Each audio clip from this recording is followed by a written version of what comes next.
to see almost all familiar faces here. So, Ray, am I loud enough? Are we recording? Okay. So I clipped this out of one of the Wee Moon calendars, and I just thought it was so wonderful. We used it on Thanksgiving, and I was going to do it again tonight. So, calling all forces for good, calling in the elemental energies, the spirits of the land and of the creatures that walk it, the spirits of the water and those that dwell within, the spirits of the air and those who float and take wing on the wind, calling to the ancient guardians of this planet and of its peoples, calling on the long sleeping force of the mythological beings of old, calling on the directions north, south, east, west, calling on the above and the below, calling on center. See us through this time in a powerful and protective way. Give us courage and inner calm, foresight and preparedness for the battles we are fighting, and wins for the ones that are ahead. Give us clarity to see the moments of peace and to draw strength for our love and fortitude. Offer us answers in our dreams and support in our waking. Calling on the great mystery, the benevolent powers of creation. Help us tap our higher calling, our magic and our bravery for the days to come and for today. I like that. This would have been something that could have been used at Findhorn. We did a lot of calling. So I just wanted to say this is no apology that I don't have a PowerPoint. It is truly not me to do PowerPoints. And I have not written a book. So I just wanted to ask, how many people here have written a book? Put up your hand. Thank you, Shady. Oh, and Kelly. How many people here have put together a PowerPoint? Oh, more. So there's a few of us who have done those things.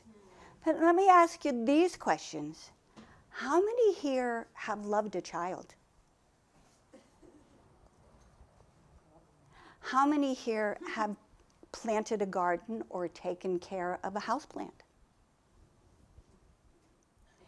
How many here have helped somebody in need out of compassion for them? And I could go on with these kind of questions, but you get the idea. It's not about writing a book or putting together a corporation or whatever. It's about every single decision we make every day of our lives. And all people that I know have, I believe that all people that I know have loved a child or helped a friend or taking care of a plant. These are things where we can express our love and do it in simple ways. I consider myself a very simple person. Scott may not say so, but complex in my simplicity. Thank you, Shady. I think the reason that I can hear the angels is because I am simple, because I have maintained a kind of childlike view of the world and interaction with the world. And I know that from an early age, I knew that there were certain things in my life that I just would not do. I would not drink. I would not smoke. It slipped sometimes, but I would not swear. And I don't do drugs. So I think that level of clarity or purity, if you want to call it that, has had something to do with the fact that I feel the angels in my life, and I hear the angels in my life, either an inner voice or a couple times in an outer voice. How many of you have had an experience with angels of some kind? I'm just curious. Great. Yay. Yay. A lightness when you mean angel? Mm-hmm. Light. Yeah. No struggle. Oh, yeah. Yeah. So I want to talk about Findhorn a little bit first. And what I'd like to do is start with having you ask me questions. I'm going to make a note, and that will help me direct, because there's so much to talk about with Findhorn. It's hard. I need to narrow it down. And just before I go get my clipboard to write the questions down, how many people are a little tired at the end of the day? Maybe a little tired. Nobody's tired. Oh, some people are tired. Okay, good. So we're gonna do a couple of exercises to help just get your energy up a little bit. Okay. So first of all, just grab hold of your ears. Do come in and sit down and grab your ears and roll them, pull them out from your head. So this is a really good exercise to do if you're feeling a little tired and you don't want to be tired, if you're sleepy and you need to stay awake, like you're in a car and you're driving and you really want to stay awake. Grab one of your ears with one of your hands and just unroll them and pull them and quite firmly massage them. And that sends stimulation to the body that will wake you up. Okay. I had an acupuncturist put the little points in my ear and had me keep them in for like 3 days. To keep you awake 3 days? I don't know. I didn't, well, it was acupuncture, so I think it was a Yeah. calming. Yeah, It was yeah. a calming. Well, the ears hold so many acupuncture points. Yeah. So here's another one. People know there are meridians in the body. Yeah, I don't want to talk over everybody's head, but there are meridians running through the body. And there's a kidney meridian that ends right here by these bones, these collarbones, the inside edge of the collarbone. So just start tapping that point. One of the things that happens if we're tired is our body's saying, oh, we need to lie down now. Come on, lie down, lie down. And we can't always lie down when our body's wanting us to lie down. And what happens is the meridians start running backwards. And when you tap on this point, it gets them running in the right direction and gives you another little spurt of energy. Okay? And then just one for mental sharpness. Is there space to move the chairs and everybody stand up? It'd be better if you could stand up. So we're going to do, how many of you have ever done cross crawl? I knew you would. Yeah, good. Okay, so this is a way of alerting the brain, of getting the brain a little more active. And you just cross over, one hand, touch the opposite knee. This is a great thing to do with kids if they're dyslexic or having trouble with school in any way. So, and you can do it backwards on the back of your heels if you aren't kicking somebody. So, okay, do you feel a little more awake? Okay.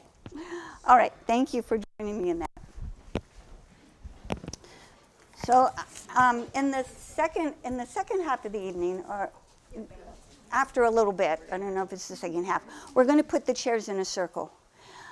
I wanted to do that from the beginning, but the filming is better from this way. And in the circle, we're going to do some of the things that would be similar to what we would do at Findhorn. And in Findhorn, we didn't sit like this. We always sat in circles. So it's really odd for me to stand in front of you and not just be part of a group with you. All right, questions? Oh, I don't know you. What's your name? My name's Tom. Tom, okay. How many people reside at Findhorn? Oh, Did reside when you were there? okay. All right, I'm not going to answer them now. I'm just going to write them down. Kelly. Is Findhorn a commune? Oh, answer. Yes, okay. Does it cost Zach. money? What? Does it cost money Okay. to live there? What's your name? Peter, Peter. I heard from my civics teacher that Findhorn started on a bare patch of ground and produced these wonderful vegetables working with the nature divas, and I've had some experience with some of the energies. Okay. And, I'll talk about that. yeah. No more curiosity. So, I work with nature spirits. Uh-huh. So I'm not quite sure how to ask the question, but Findhorn has to do with working with nature spirits, right? Yes, and thank you, because that's a key point. Right. Thank you for bringing it up. All right, anybody else? Do you know Shady. what's going on there now, or like through this whole last few years? And A little bit, yeah. Not so much because I didn't go to the birthday party, but I'll talk about that too. And your name is Karen, Karen? Okay, how do they talk to the nature spirits? okay, What was it? How do they talk How? to nature spirits? okay. And maybe I could talk about how I talk to nature spirits, yes. Okay, What's the closest like Findhorn area to us? Ashland. Really? Ashland is very like Ashland, Findhorn yeah. in many ways. wow. It's like, I mean, Findhorn is you aren't concentric. answering questions yet. Oh, yeah, thank you, thank you, okay. Good job, Terry. Encourageable. Susie, did you have a question? No. Okay, all right. Peter, Does this have to do with, it seems to me that the ley lines may have something to do with. thank you. uh, Okay. uh, Okay. Oh, do come in. Thank you, I'm bringing lots of angels. Good, I can see them all behind you. And there's a seat for you here. And you, I know your name, but I forgot. Linda, thank you. What are the nature spirits like, and are they anything like the spirits that people see when they take drugs like plants like ayahuasca? Or What- anything like that? Say the question again, I didn't quite get What are the it. nature spirits like? Uh-huh. Are they anything like the beings that people see when they take ayahuasca? Okay. I've never taken ayahuasca, so I'm not really sure. But I'm answering the question again. Sorry, Susie. Okay, so, Certainly on you, Pamela, just go. okay. All right.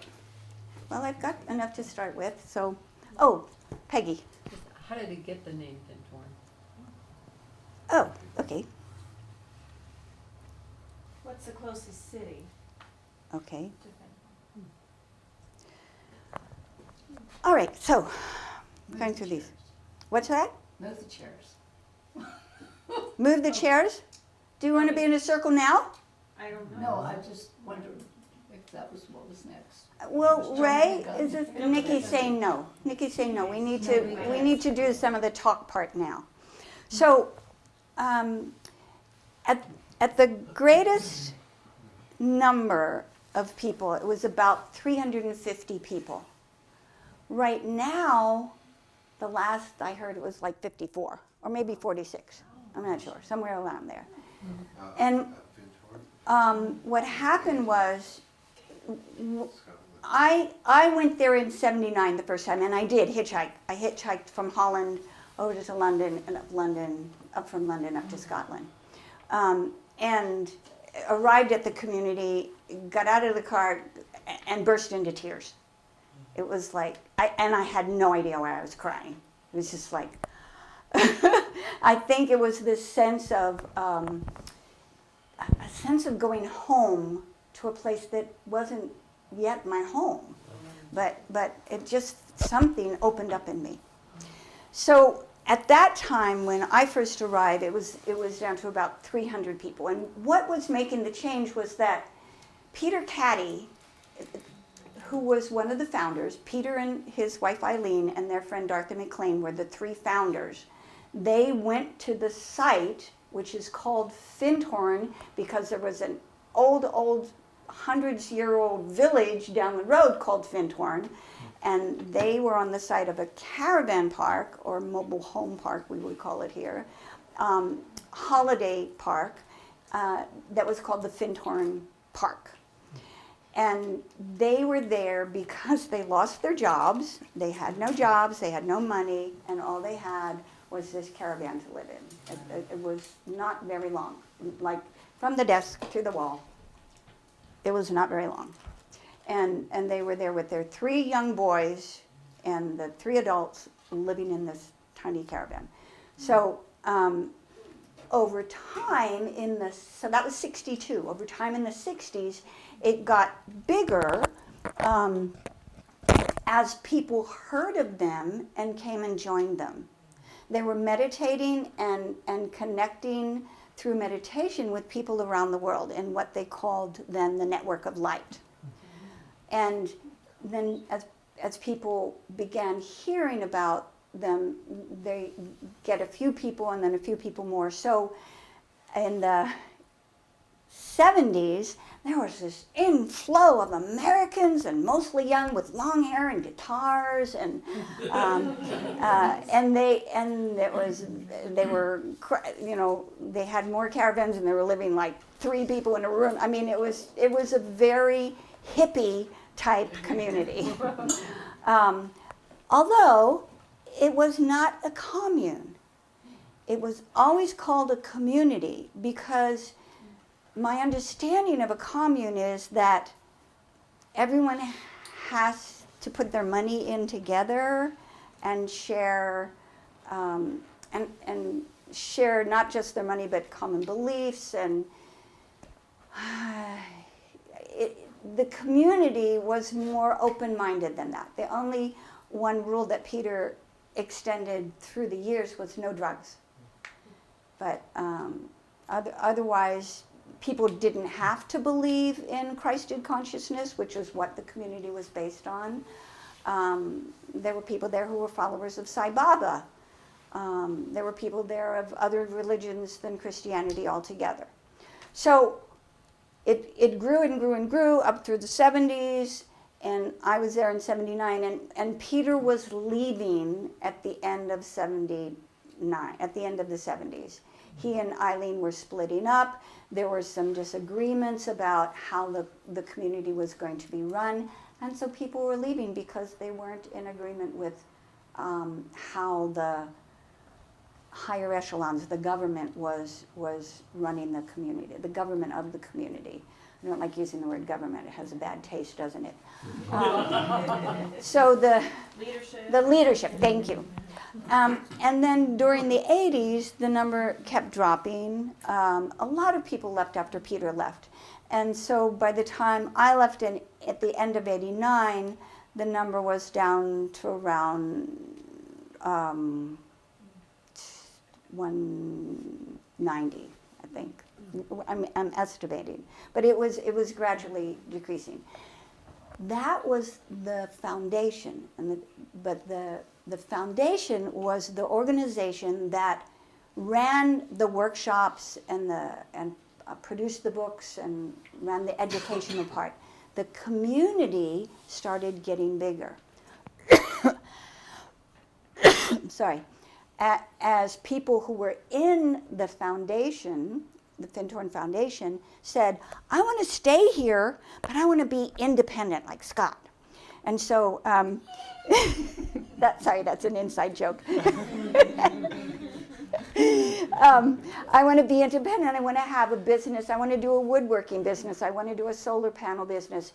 I don't want to work in the workshops or in the educational part of the foundation.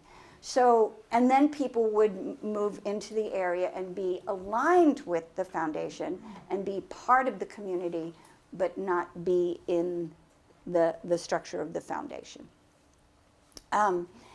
Recently, and I have to say, I was very pulled and torn about going to the birthday party to find out more about what's happening now, although I've been in contact with a few friends there.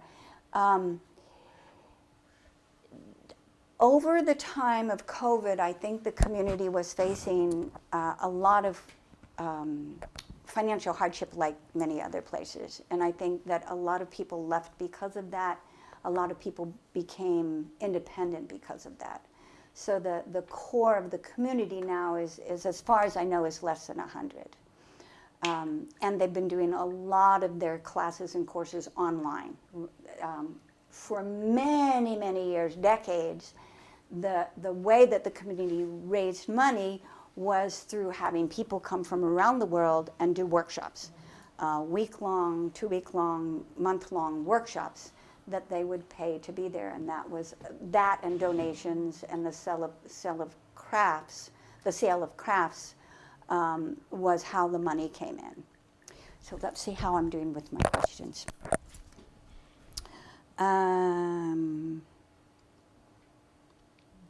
Terry, you asked how they got their money. Did that answer you? No. Closest.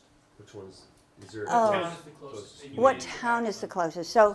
So there are many places around the planet that are sister communities, sister brother communities with Findhorn. But I think Ashland has a lot that's very similar to Findhorn, in that people aspire to, many people here aspire to do good things for each other and for the planet, and are working to raise their consciousness and be conscious in the way that they live. Somebody asked about money. That was me. Did I answer your question? Oh, does it cost money to go there? Yes, it does cost money to go there. It's expensive to travel there because it's not easy to get to. That's what I was asking, what was in your city? The nearest city to fly to would be Edinburgh or Glasgow, and then it's a train or bus ride there. And then the smaller city, there is a small plane to Inverness at the top of Loch Ness. And then there's small towns nearby, Forres and Elgin. And then the village is Findhorn. So Scotland only has really 2 big cities, which is Edinburgh and Glasgow. It's to do workshops for Americans when you do the translation of the money it's costly to go there. You know, you have to fly, and then you have to take a train or a bus, and then you pay for food and accommodation and the workshop. It's expensive. I can't tell you now how much, but I kind of meant for someone like you who was living there, like long term. So when I went the first time, I paid for what they called the Experience Week, which for decades was how people would first enter the community, was through this Experience Week program, which was a week long. You lived in the community, you met with members, you had a group that you met with during the week, so you had an experience of sharing yourself with other people, which is a lot of what Findhorn is about, is opening ourselves and sharing to other people, and also having work projects. So the experience, we looked at the history, looked at the structure, looked at how the work happened, looked at finances, and gave people an overall view of what's this community about. And then after Experience Week, people could go to a workshop or go in what they called at that time in the past living in community guest, which means you just live there, you're not part of a workshop, you work like everybody else along with the members, but you have special meetings with the other LCGs or living in community guests as your contact point. This is very different from, say, Oroville. How many people have been to Oroville, by the way? You have. So Oroville, and I don't know if this was your experience, but it's certainly my experience. Oroville, you're kind of floating and going, where am I and how do I connect to people? And What's Oroville?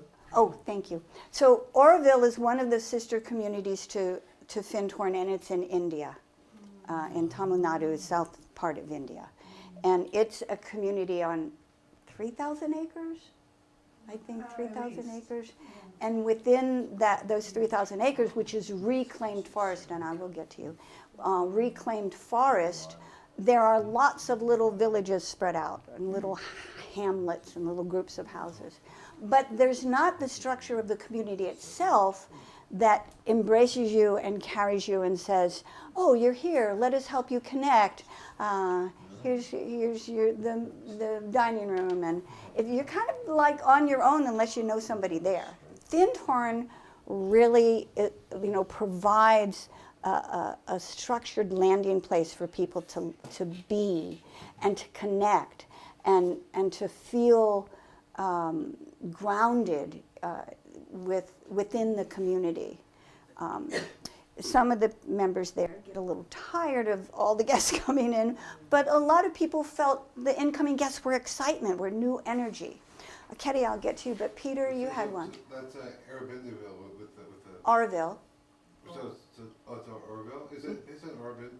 Well, it's based on the teachings of Sri Aurobindo. Okay, so I think I got the right place. I saw something about it online, and there's many communities, like you were saying. Yeah. Buddhist and various Yeah. ones. So, okay. I And- just wanted to make sure I was talking about the same place Yeah. I was thinking of. So. It's bigger than Findhorn. It's also a spiritual community. It's just more loosely structured. So I'm aware of Tamil Nadu in the form of Arunachala and Ramanda's ashram too. Okay? So I don't now know what those you're words, talking but about okay. there. Arunachala is a mountain, and he's talking about Ramana Maharshi. Oh, okay. And Kelly, you had another question? My question would be naturally that this place was incredibly beautiful with tons of trees and gorgeous flora and fauna all around you, like I would imagine Auroville, but I guess there's my question. Okay, yeah, there is a big difference. Auroville, in the beginning, in the 70s, when people were replanting, it was like mud, it was earth, it was nothing there. And they dug berms and those big holes that have a name that I can't remember were to catching the water and planting trees. And now, I mean, I was there in 2008. I don't know when the last time you were there, but there's a lot of trees. I was there about 3 years ago. And so it is a forest. Findhorn is on a spit, a peninsula into the Moray Firth. Winds. You know, the trees can hardly last there. The winds are just really blowing. And the weather's quite intense there. I got sick, a lot of people got sick, partly from the weather and partly from something I'll explain in a minute. But the trees are little and the long sandy beaches, and the soil was sandy. So Peter asked about growing the vegetables. Well, when Peter and Eileen and Dorothy landed in this caravan, they were told in their meditations to start a garden. Well, they didn't have a lot of money either, so it was going to help them have more food. The soil was depleted. It was a garbage dump before. They had to haul off the garbage, and it wasn't compost. So what happened was that they were following Eileen's guidance that she got in what she called the still small voice within, which to her was the voice of God telling her, giving her directions. Dorothy found that she could contact the spirits of the plants. So I want to talk about, Linda, the difference between the devas, which are the big angels, and the nature spirits. So each species of plant, so she started with the pea, the common pea plant in a garden.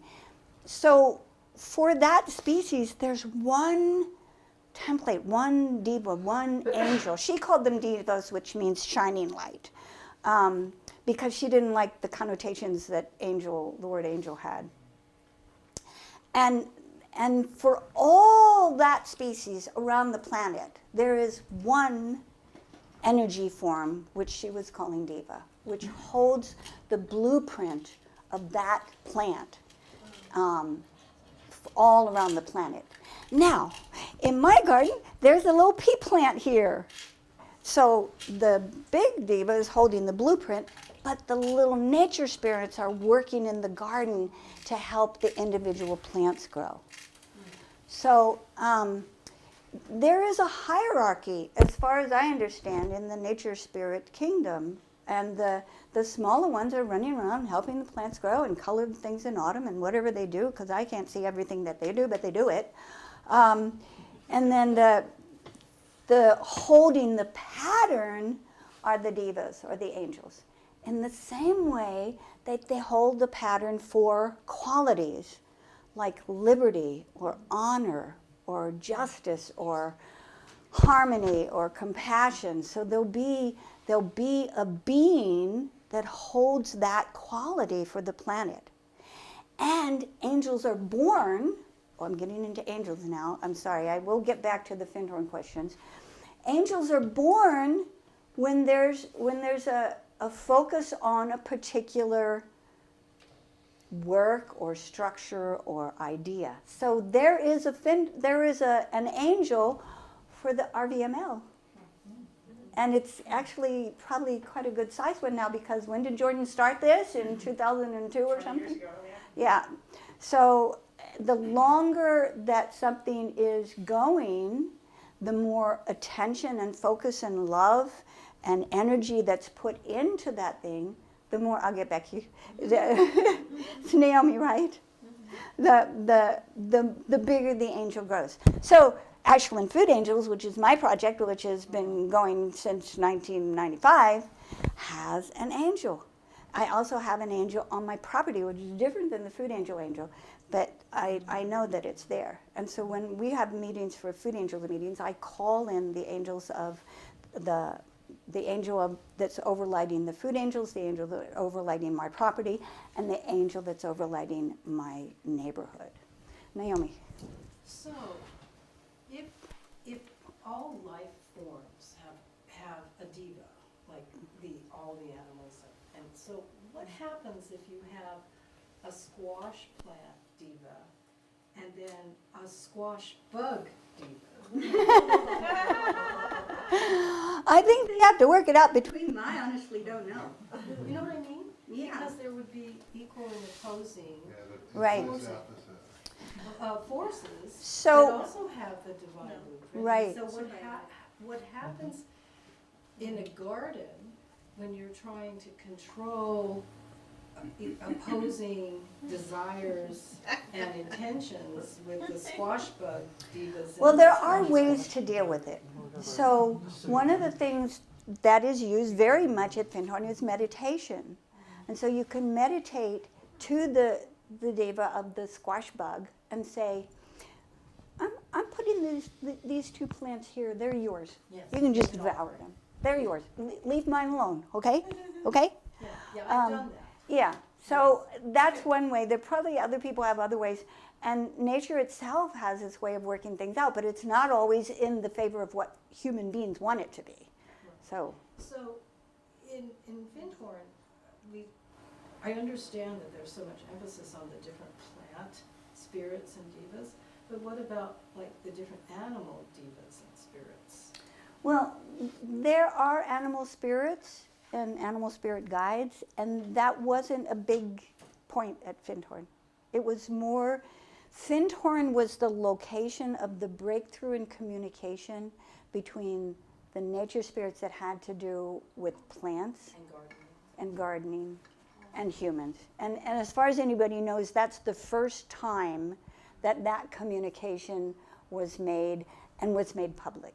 Except in all the Celtic traditions of Scotland and Ireland. I mean, Yeah. the Celts were, and the Druids were way into the nature spirits.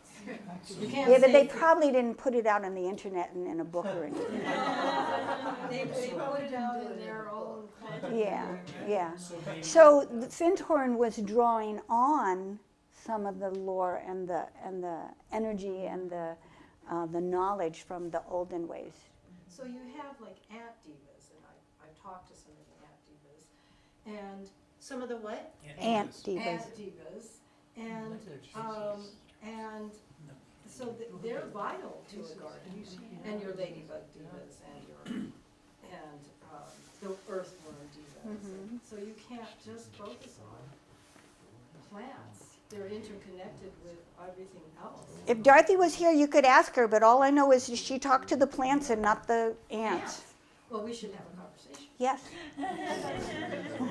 Okay, let me see if I forgot any of the ley lines. I think Peter asked about ley lines. So there are many ley lines in Britain, and there is a point where to cross near to one of the two main places of Findhorn.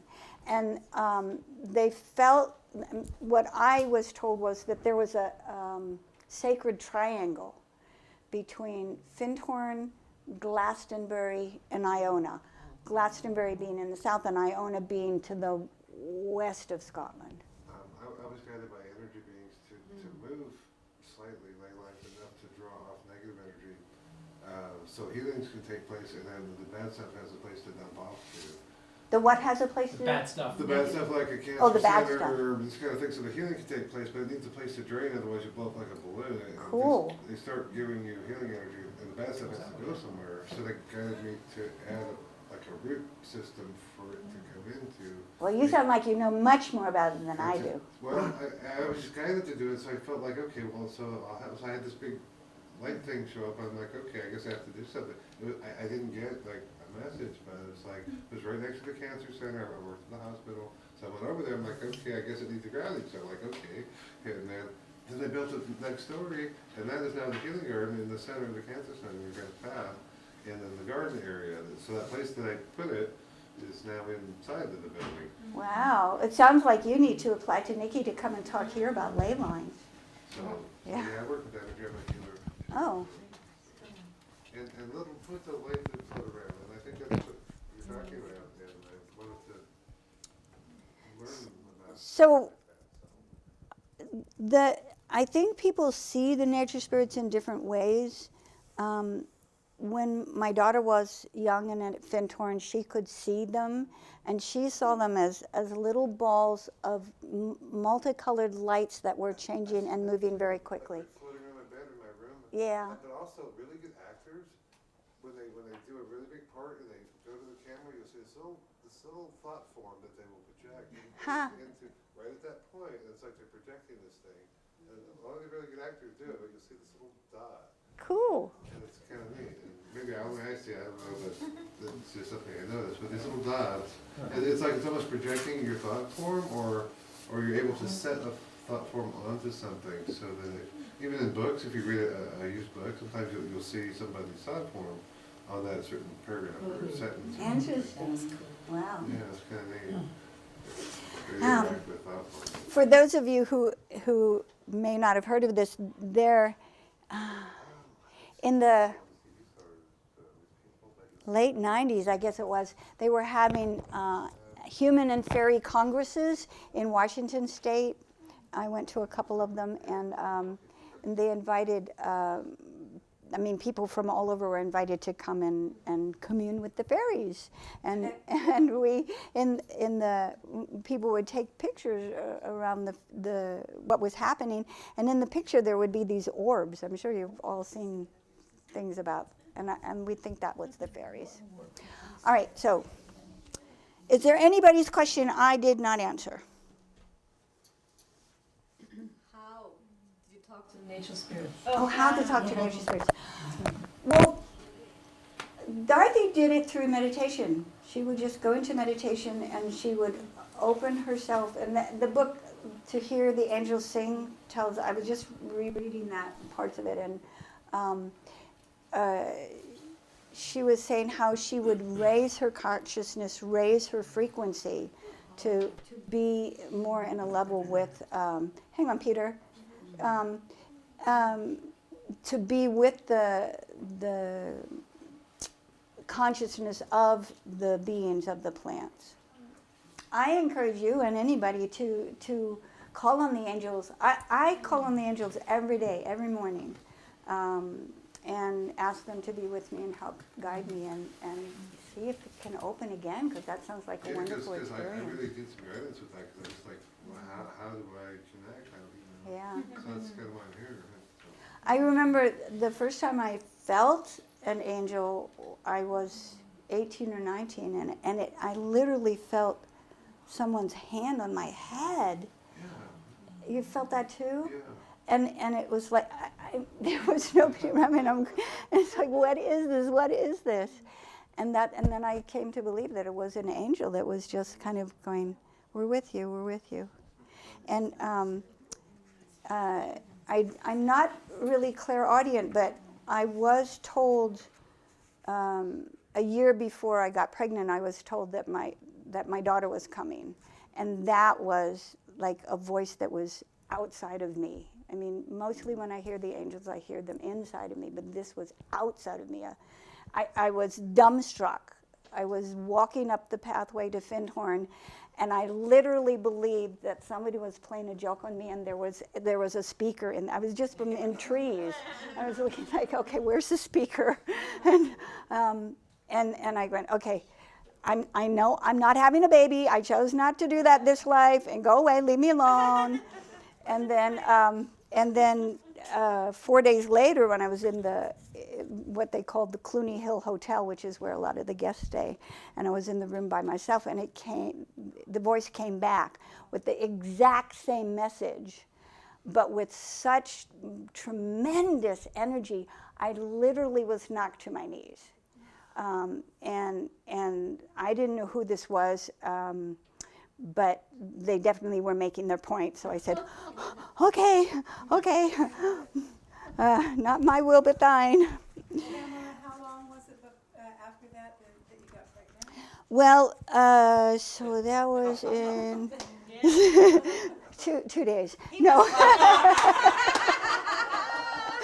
No, so that was in September of '79, and I was back there in the autumn of '80, and Jonathan was coming through the community, and I saw him, and I knew he was going to be the guy, and I went the other way, and I refused to talk to him because I'm like, I am not ready for this.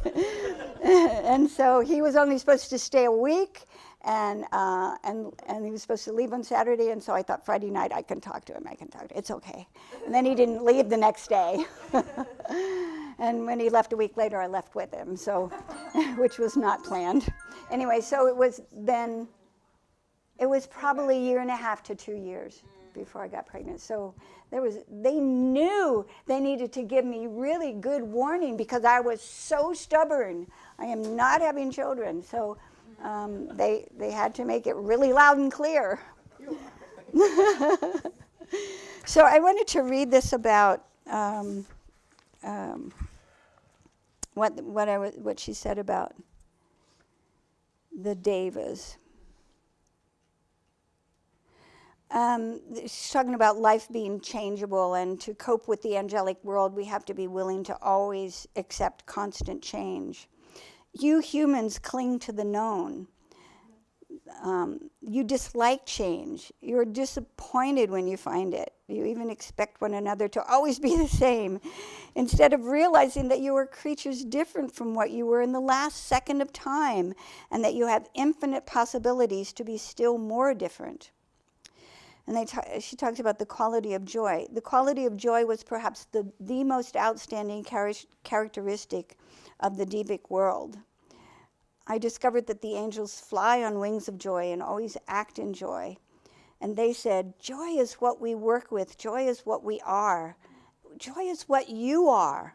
Let us show you this. Let us show the whole of humanity. Throw all conditioning overboard and experience from within. Let the joy roll out and unite you with all life. It is limitless. It sweeps all before us. Unite in joy. I love that part. Is Joy your maiden name? I mean, your Real name? No, actually, the angels gave me that name. When Jonathan left, our name, the name that we chose together was Weber, because we were both weavers at the time, and it means weaver in German. And then when he left, I knew it was not my name, but I didn't know what my name was. And I kept saying to the angels, please tell me, I'm totally at a loss here. And I just kept asking them. A good time to ask your angels question is at night right before you go to sleep, because it could come in your dreams, or it could come like when you wake up the next day. And so the third morning, I woke up and I sat up in bed, and it was like there that I knew that was my name. And then, yeah, thank you. So I might read some more of this later, but. What is her name? Is it Dorothy McLean. Yeah, and she was the youngest of the three. She was about 10 or 12 years younger than Peter and Eileen. So she actually just died, I think it was last year. that Peter died in a car crash, so he wasn't that old, but Eileen and Dorothy both lived a very long life. Peter didn't get, he said he could meditate till he was blue in the face and wouldn't get anything, but he had a very finely tuned intuition. Hang on, Peter. He had a very finely tuned intuition, and he would follow that. So if he had an intuitive thought, like there are stories like he was in the middle of lunch and he had this thought that he should go to the south of England and meet this one person, and he would just leave his lunch, hardly tell anybody, go out and on the road to Hitch and find that he'd get the first ride and would take him all the way to England. So, yes? Just a quick question. Does she still interact from the other side? I don't know that. Okay. I don't know everything, Peter. I've seen that. I've heard of that happening. And I sometimes think after I've continued working with their same group. I'm sure that's possible. I mean, if you read Journey of Souls, and you know that when we leave this life, we go on this other part, our soul life, and we're doing our work there. So it's quite possible that, I mean, you could try meditating to her and see what she says. All right, any more questions about Findhorn? Okay, so any more questions about angels or nature spirits? Or do anybody want to know how you can contact your nature spirits and your local plants? That might be a good idea. So, I know Shady knows, so you don't answer. Does anybody here know about muscle checking? Yeah. Yay! Does anybody here do it? Yay! So, David Hawkins. Yes. yeah, okay. So, How I communicate with nature spirits. yeah, and that's what I do. So, I wanted to teach you all to do, so those of you who don't know, how to muscle check. Now, some people call it muscle testing, and the process that I learned from Shady, resonance repatterning, teaches checking has a kind of mind-numbing effect. The word itself, testing does. So we call it muscle checking instead of muscle testing. So some of you may already have your own ways, but for you, those of you who don't, this is a way you can check in with your plants. And I do it each time I'm watering my plant, and I'm watering with one hand and checking with the other if they want more water. So, and sometimes I get internal messages without muscle checking, but it's a really good fallback to do that. So some people do this. So let's do it together. So put your fingers together, this finger, this finger, this finger, whichever feels most comfortable, and then. If you hold the fingers together, that would be a yes. If your finger goes through, that would be a no. So how you set it up is you say, this is a yes. This is a no. This is a yes. This is a no. Give me a yes. You're talking to your subconscious now. Give me a yes. Give me a no. And some people do it like this, if it holds. And I was taught by Shady to do it with one hand so you could use the other hand to write or hold something or touch somebody. So, and I do it this way. Some people do it this way. Some people do it where the fingers slide. It stays on if it's a yes, slides off if it's a no. My personal one, and you have to experiment to see what feels comfortable for you, is that it stays firm if it's a yes, and it gives way if it's a no. So then you decide, what is it that works for me? You know, is it this one? Is it this one? Is it this one? Do I want to do one-handed? Am I more comfortable with two-handed? And then you start asking yourself simple questions. Am I standing up? Yes. Oh, it worked. And so you ask yourself simple, and actually, I just did it wrong. I am standing up. It's better to do it as a statement. I am standing up. Yes, no statements. So, are there wrong answers? You ever get the wrong answer? There was I am standing. Oh no, I'm not There are things that cause the answer to be not in alignment, like if I'm thirsty, if I have to pee, if I'm tired, shady, what are there some other ways? Cholesterol, if your If brain's someone's distracted. Oh, or yeah. Or like you said, if the brain is. The brain is, activated. yeah. So, So you can tune yourself up then. yeah. So take some water, do some cross crawls, and ask the question again. You can always check with your name first. Yeah. It's like if you get a wrong answer for your name, then you probably need to make corrective actions. So, any questions about that? About the muscle checking? So this is a way you can work. I work with the plant, so it's not looking healthy. I go, okay, you need more sunlight. No. Okay, you need more water. No. Okay, you need to be transplanted. Oh, okay, I got it. I'll transplant you. So I just ask or make the statements about what that plant might need, do my muscle checking, and then it gives me an answer. It tells me what it needs. And there are people who are much clearer, maybe you're much clearer at just doing thought transference with the plant and getting the answer. But I like the muscle checking. It's very reassuring to me.